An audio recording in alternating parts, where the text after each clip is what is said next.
Right, so today I'm just going to do a quick tutorial for Inkscape just to show the general process of how to begin. I'm not going to cover everything, I'm just going to cover like absolute basics, but essentially Inkscape is a free, it's a geometric vector graphic tool. So we're using 2D shapes and 2D lines and gradients and things like that to create art. It's a bit different to what you would normally expect with pen and paper. This includes a lot of creating a shape and potentially creating other shapes, and then you can cut shapes out of each other, or you can add shapes together similarly. And then this is one item. I've got a reference image. You can pick any reference images from online and just paste them in here. I'm just going to do a quick sketch of this to show a process. So I'll explain the very basics of where everything is, and you'll pick up a lot of this as you go. So basic tools, you've got squares and circles. I wouldn't bother too much with the star because you can use it in certain ways and you can turn it into hexagons and things like that. This is very specific. If you want specific shapes, you probably aren't going to end up using this, and I'll show you why. But if you want to create a perfect square, so like normally you would be moving around like this, if you hold Control, it locks to a certain sort of axis. If you hit Shift, then it expands all directions, so then you can kind of use symmetry. But if you use Control and Shift, it does both at the same time, and if you keep your axis generally in line, then you can create a perfect square every time. Exactly the same with the circle, so you can hold Shift and it can stretch on the different axis. You can use Control to go in different directions, and you can use both to make a perfect circle, but it will warp if you move in a certain way, so you've got to move it like diagonally. If at any point you accidentally do it wrong, you can just hit Control Z and do that. If you decide actually I did want that old one back, you can hit Control Y to bring it back, but only if you haven't already done something afterwards. It's pretty common in most softwares. Control Z, Control Y, Control, which is undo and redo basically. Learning the quick commands for all of these things does make working in here a lot easier, but there are some quick commands that I forget. So at the top we have a bunch of different like filters and things, but one of the main ones is path, and there are a bunch of different things in here that you can do, and I never really remember, but it does tell you, so if you need to use these then you can. But I'll explain a few of these. They're not all as important as each other. Something to keep in mind, so when you create a shape, if you select the shape with this tool, the cursor, this allows you to continually move it around, and again you can hit Control. So when you're in here, if you use this corner node and hit Control, it doesn't matter how high or low in terms of direction, it will always be uniform, and the same goes here, it will always be uniform. If you hit Shift, it just does a symmetry, so you can do the diagonal ones are a bit awkward because they do both axes. So yeah, we hit undo a couple times. If you go back on the square tool, different shapes will have different attributes. So with a square, we have this node and these nodes. So these nodes are basically, the square nodes are size nodes. So we can ignore those, because if you want to rescale stuff, I would just go in here and use this. But the circle node is a rounding on the corners, so you can get round circles. This is good if you're doing game design, for example. I use it a lot for creating buttons, because usually you don't want sharp edges, you want rounded edges. So you can create these, and you can always put these back or make them more, and yeah, you can make a circle out of a square by doing that as well. The circle, I don't think it has anything specific to it. Oh, it does, so you can create like a pie. This might be useful, and then it has different variation. I don't use this very much. In fact, I don't think I've ever used this, so I won't worry about that too much. And then on the, there's not one on here, but you can move these nodes around and specifically change how they interact with each other, and you can actually make it almost like a shuriken shape as well. Again, I would probably just ignore the star for the time being. So those are the most important things. If you want to move an item around, you click and drag, and if you want to change the innate attributes of the shape, you just need to click on what that shape is originally. However, the process that I'm going to show you actually turns this from a shape into something different. So at the moment this counts as a square, and I can edit it like this, but I'm going to turn it into a path, and a path is very, very good for us creating complex shapes. This is basically my process in every time I start a new project. So if we go path, object, path. So at the moment it's an object. So a square, a circle, they're both objects. We hit object to path, nothing seems to happen. However, if we go on square, you notice we can't use its object attributes anymore. It's no longer a square, it's a path. And this tool here underneath the cursor is the node tool. So if you click on here, you see that we have these individual nodes. So with a square you'll get 4 nodes. With a circle, I don't actually remember. Oh, I've accidentally edited my circle.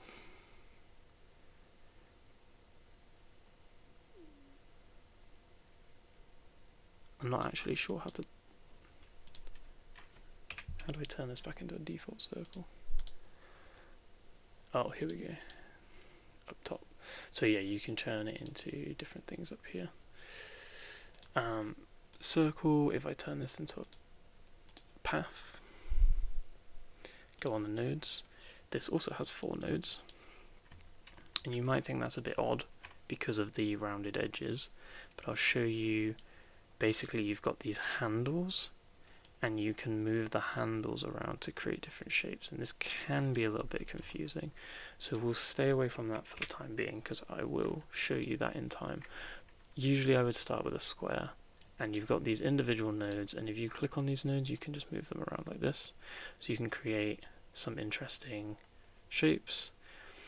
And if you want to delete a node you can, and it might create a triangle. You can also grab the edges and move those to create bends, and you can also use these handles to be more precise with these bends as well. There is something to keep in mind actually, and that is to do with snapping. I'm trying to remember where the snapping tool actually is.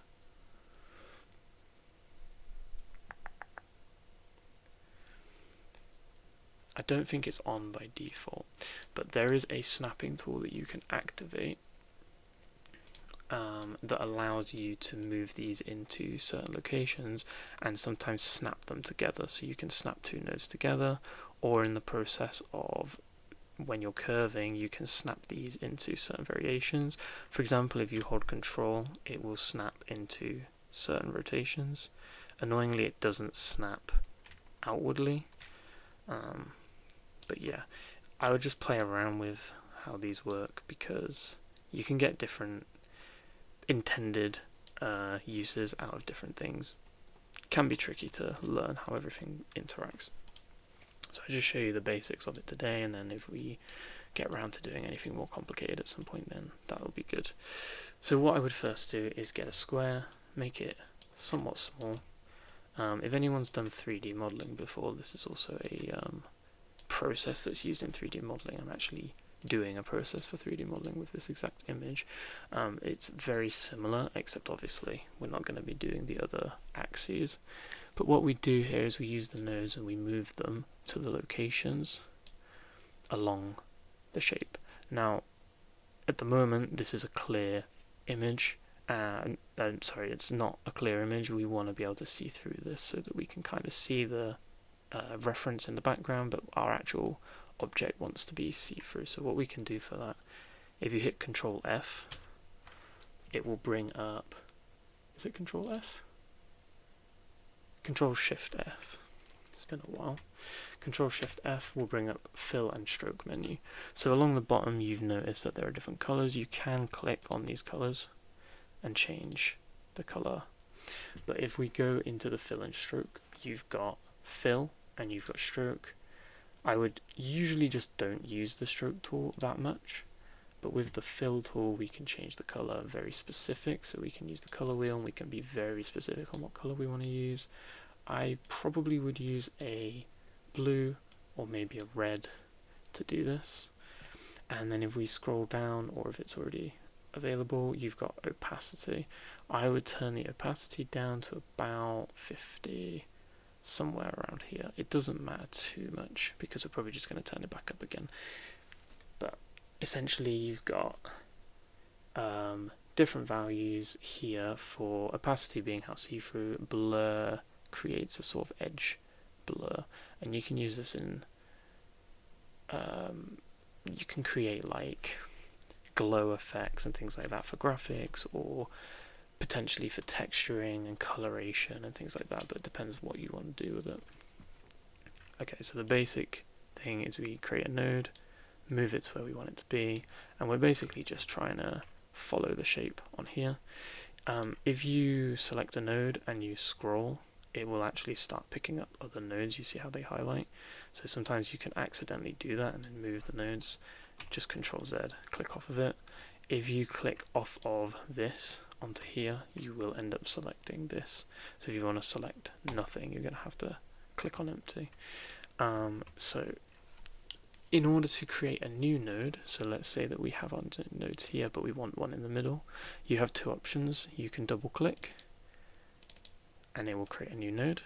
This node is freeform, so you can do whatever we want, and the same will be said for on here, so we can move a new node here, and we can just keep doing that. You have to be quite specific. It has to glow grey on your cursor. If you see the cursor goes grey when I hover, and then we can continually just create new nodes. We can do it anywhere on the line.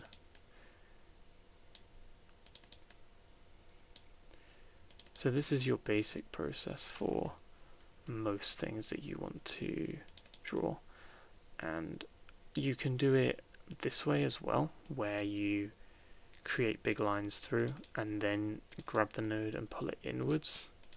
So this way it's a little bit easier to sort of, almost like a sculpture, you're kind of cutting in like that.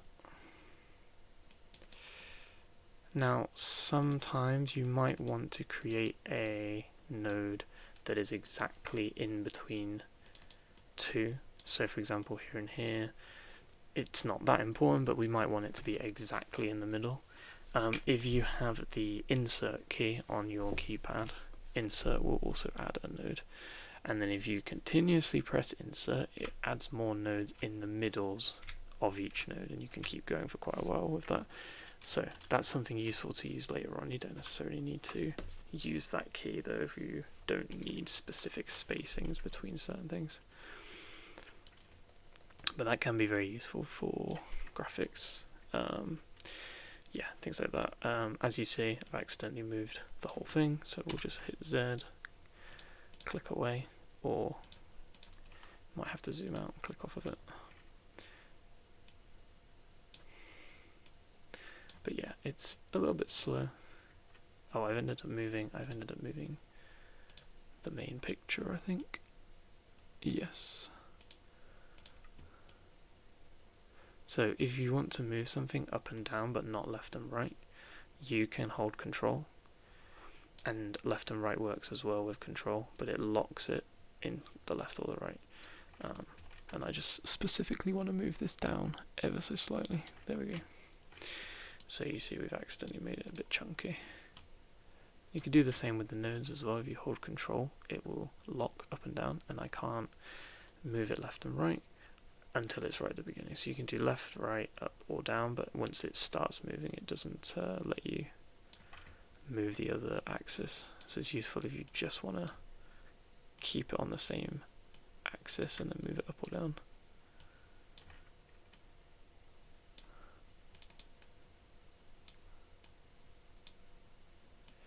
Now something like here, for example, if I move this here, there are going to be some slight gaps, and this is where the curvature comes into play. So along the top you can see a few different, there's quite a few different things you can do. What I would generally use is this one here, so make it smooth. You can also hold control and click on it, and this is the exact same thing. You see the shape of the node is the same. It might be this one actually, symmetric, yeah. So this is symmetric, and if you hit control again, it becomes auto smooth, and then if you hit it again, it becomes the other version of it. So I think that one's symmetric because I think you notice that these sort of rearrange a little bit, making it more symmetrical, and then you can go all the way back to these. So if you are on one of these ones, for example, if I try and move the handle, it actually moves both sides at the same time because it's got smoothing on it. The same thing will happen with the circle, where in fact it changes it entirely, and if we do that, I think it will just change to this again. However, if we're on the diamond shape, they will independently move, so it's exactly the same as these normal nodes.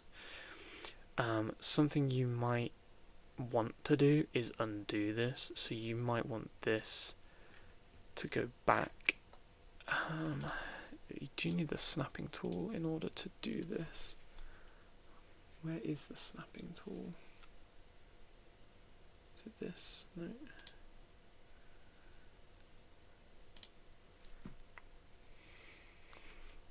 It's a very specific case.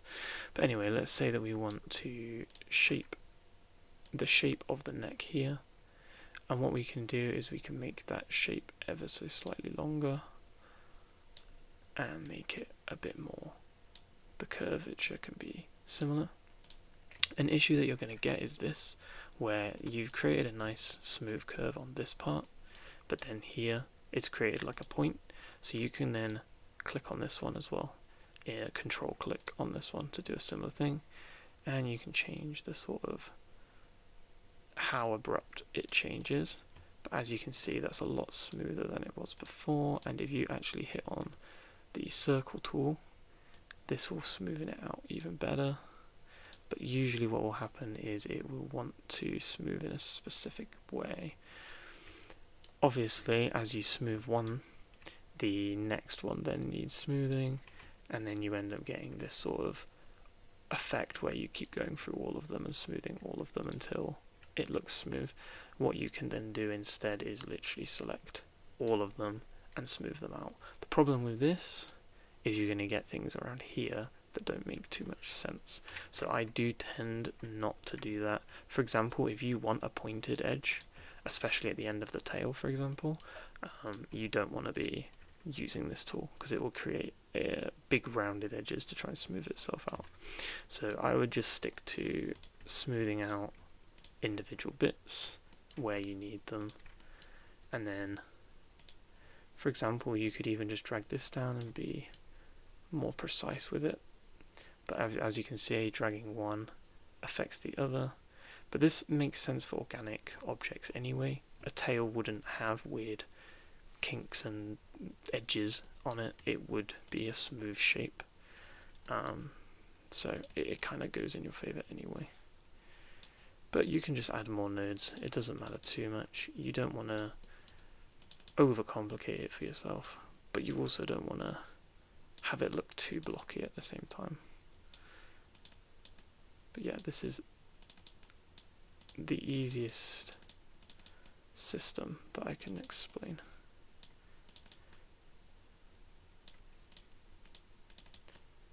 So yeah, so this is gonna get you started, and I think I'm probably gonna leave everything at that for now, only because otherwise it might become a little bit too complicated. But you start to see the shape coming away, and we've already got a nice shape. We just need to smooth out a lot of different parts. And you can select, so let's say we go here and then scroll, and then let's turn all of these into smooth. And you can see already that this looks a lot smoother. Maybe this bit here looks a bit bumpy. Let's delete that, and let's turn these smooth.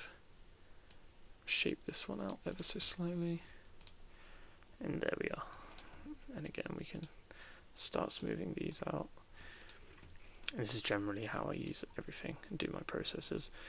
Then what you probably want to do to be able to add more depth to a shape is to add second versions of it, or more versions of it, or new shapes entirely, and build on top of those. So for example, with this image, you probably want to model the leg, the arm, maybe even like the jaw, the head, the ridges, things like that. You probably want to model them separate and then stick them on. So if we were to do a leg, so we create a square, we go object path, and we start moving the nodes independent. And that's just a very quick, rough idea of what this might look like.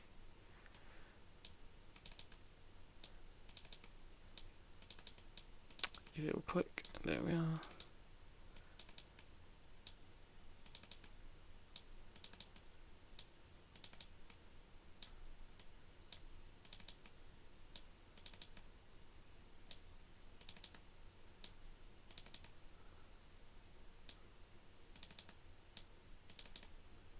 There we are. And we have a leg. Obviously it's not smooth, but if we then layer this over the top, you start to see that there's more depth, and then this is where we would go back on our fill and stroke, so Control Shift F for fill and stroke, and we can turn the opacity back to full, like this. And what I can do is with this leg, I can make it slightly different color. So like maybe we make it slightly lighter, right? Obviously it's probably not gonna want to be red, but this is just an example. And we can actually duplicate this. If we hit Control D, it duplicates an item. And what we can do is we could change this item here, and we can rotate it. Now something interesting with rotation, and this is something that you can use if you're creating characters, is this middle piece here, which is the middle of the item, is the rotation point. So it rotates like this, but we can just move this around. If I'm creating characters with legs, I tend to put the rotation roughly where the leg would rotate, because then it makes sense for the leg rotation. And why I'm doing that here, as an example, I can put this behind, so you've got different layers, so I can move this up a layer and keep moving it up a layer. I can put this on the top layer, I can put this on the top layer, I can put it on the bottom layer, so I can move these things around. And let's make this a darker red, and generally things in the background tend to be slightly higher up, and in some cases slightly smaller, but not by a huge amount.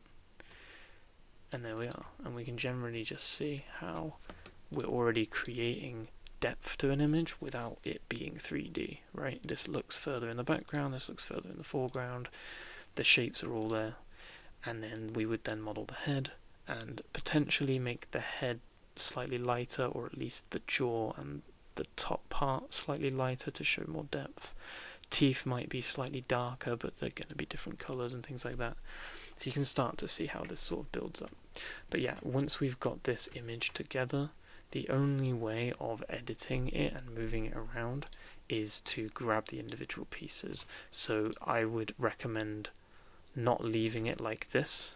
I would smooth this leg out, make sure this leg is as you want it before duplicating it, but having this as a reference just to begin with is a good idea. And yeah, once you've done this, you can group it together. Control G will group this together. You can move it around. Control U will ungroup it, and then you can go back and do this. While they are in a group, you can double click on a certain thing and move it around, and then it will ungroup everything if you do that. So you have to be careful that you don't accidentally do that, but it'll be obvious because the outline will become the outline of the entire image. So if you're grabbing this and moving it, as opposed to if it's not in a group, it will be obvious. There's one other thing you can do if you wanted to, but I prefer to keep things separate if I can. But let's say, for example, that you model the head.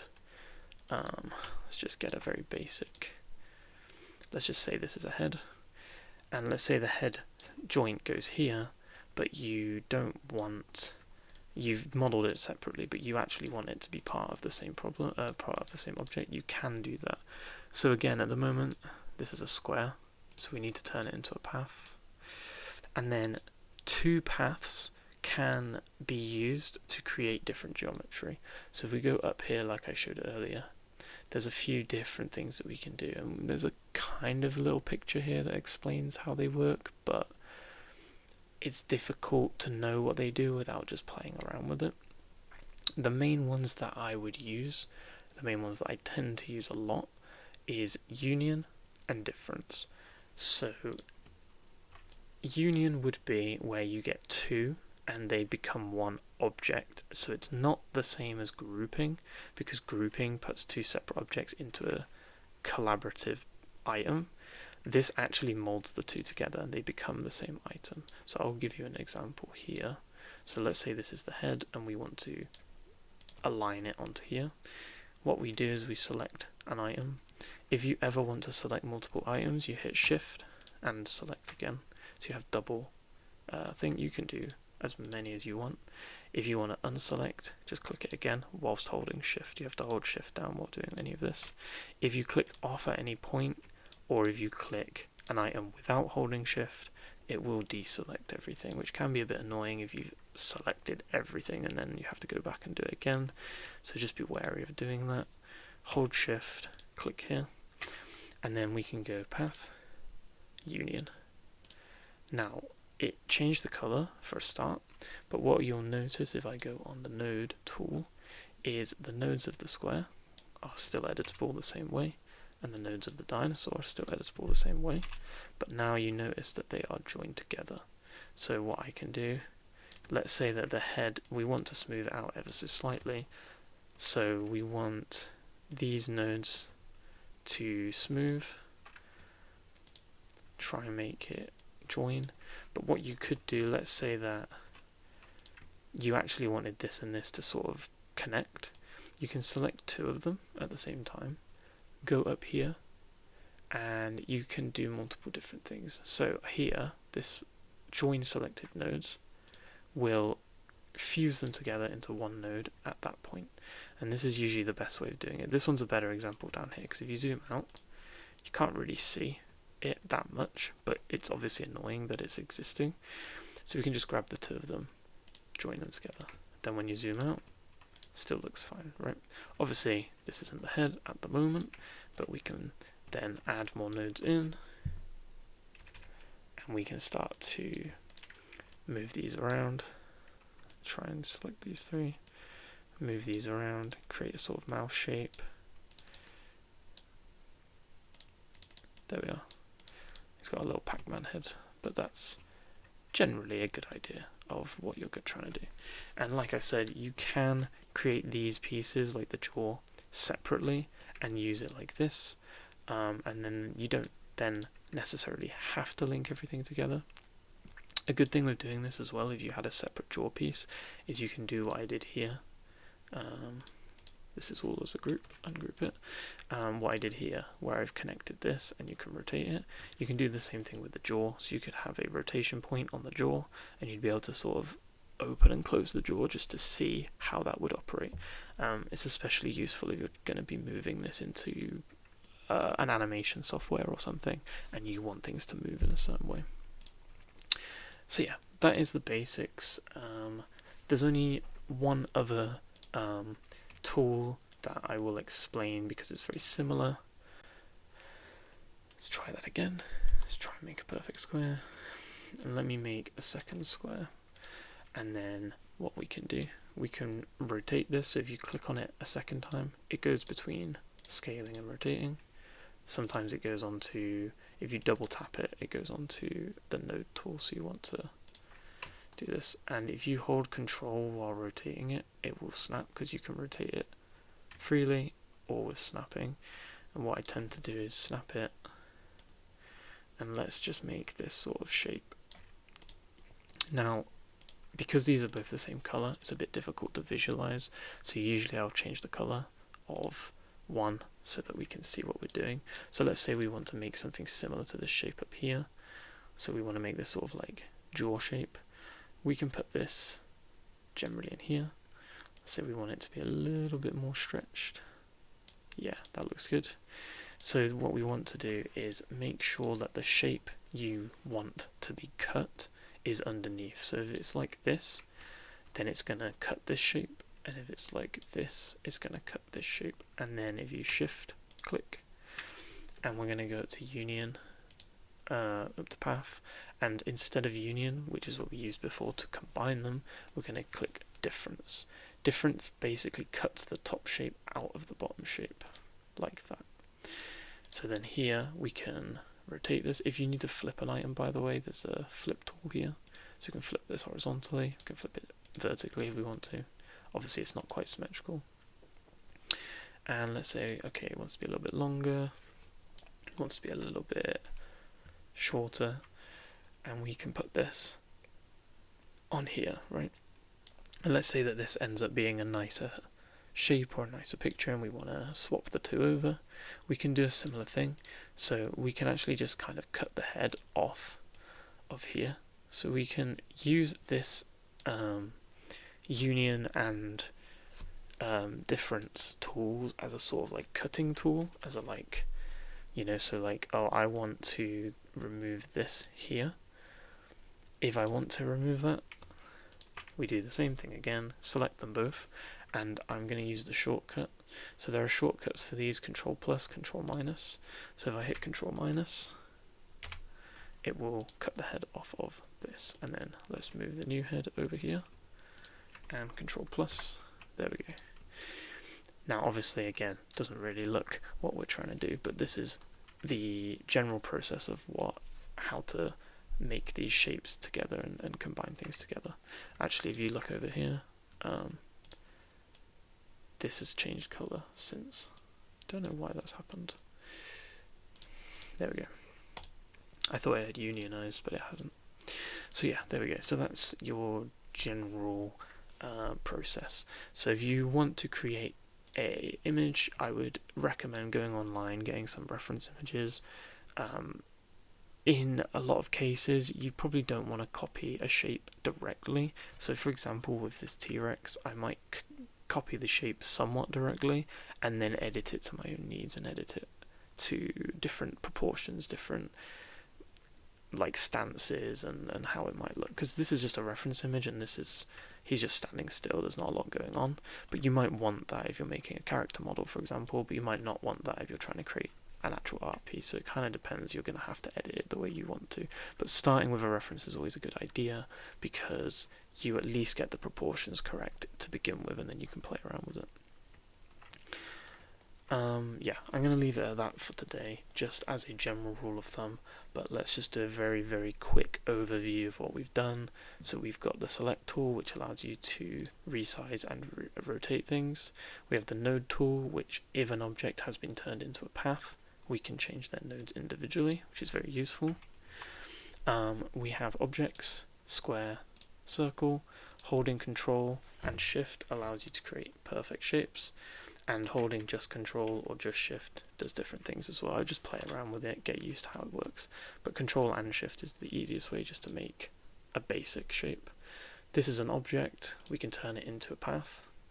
Turning it into a path allows us to edit the node. Then we have only paths that are able to combine together, or cut out of each other. So Control plus combines them into one. So as you can see, all of the nodes are now one shape. We can edit these how we want. If we hit Control Z, we can also do Control minus to do a cut, and again the nodes are edited how we want, and we can then play around with different shapes. Control Z again. If you want to duplicate an item, Control D, it will duplicate on the same place. So there we are, there are two, but I can do Control D, Control D, Control D, and I have three more, and the original. So you can duplicate things as many times as you want and then move them out. Especially good for things like teeth, for example. You could create one tooth and then you can Control D a few times and then move the teeth around and then reposition them, reshape them. So that's really helpful. And if you can Control C, Control V. This can be useful. So for example, let's say I have this square. I can hit Control C and then down here I can hit Control V and it will paste. But something that might be useful to you is you might have this shape, Control C, then you might edit this shape, so turn it into a path and edit it, but then you might also want the original. You have to be on this tool, and then you might then combine the two together, right? So you could either duplicate it at the beginning and then do it, or you could do it the other way around. It depends how you want to do it. Other than that, Control Shift F brings up the fill and stroke menu. When something is selected, you can change the colors, and you can also add a stroke to them. So if you hit on this, it adds an outline to the item. You can change the item outline as well. I generally don't play around with this too much, so you keep it on there. But yeah, have a little play around with that as well.